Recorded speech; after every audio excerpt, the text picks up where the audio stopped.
20 പേരുണ്ട് MP. അതിൽ 2 പേരെങ്കിലും പോയാൽ ഈ 18 പേരേക്കാൾ ഗുണം ചെയ്യും ഈ 2 പേര്. ആരോ ആയിക്കോട്ടെ. ഞാൻ പഴയ ഒരു കമ്മ്യൂണിസ്റ്റുകാരൻ. ഞാൻ പഴയ കമ്മ്യൂണിസ്റ്റുകാരൻ, ഇന്നത്തെ ആളല്ല.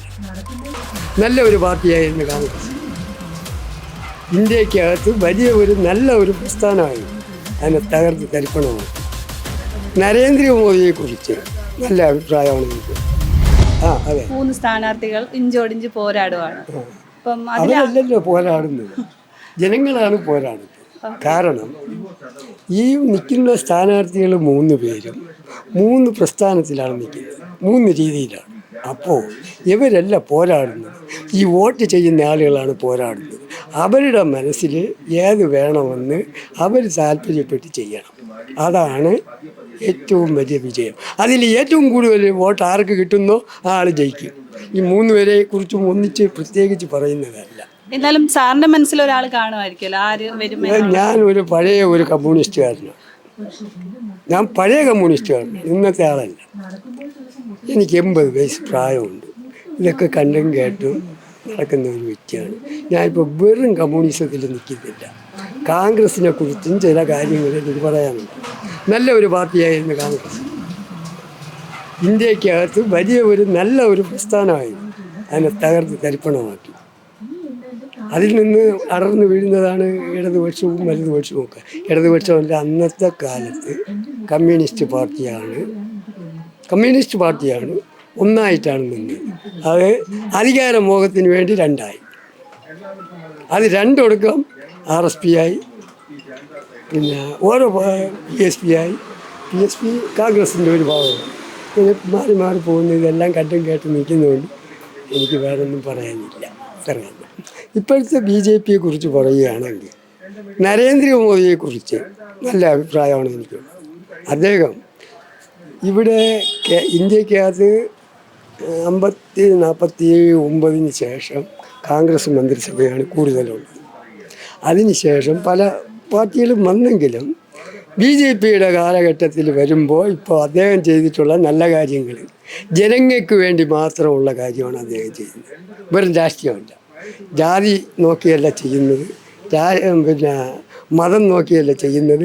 നമ്മുടെ ഇന്ത്യൻ മഹാരാജ്യത്തിനെ നോക്കി നിലനിൽക്കണമെന്നുള്ള താല്പര്യത്തോടു കൂടി നിൽക്കുന്ന ഒരു വ്യക്തിയാണ് നരേന്ദ്രമോദി. ആ അഭിപ്രായമാണ് ഞാൻ.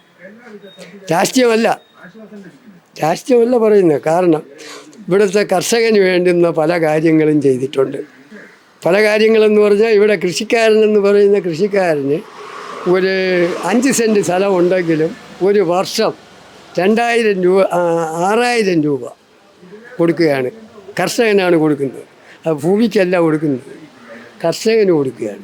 അതുപോലെ തന്നെയാണ് ഈ ഇതിൻ്റെ ഉണ്ടല്ലോ ഗ്യാസ്.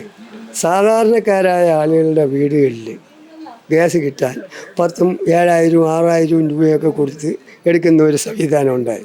അതിപ്പോൾ തുച്ഛമായ പൈസകൾ, വലിയ പൈസ കൊടുക്കുമെന്ന് അറിയില്ല, വീടുകളിൽ സൗജന്യമായി കൊടുക്കുന്നുവെന്ന് പറയുന്നു.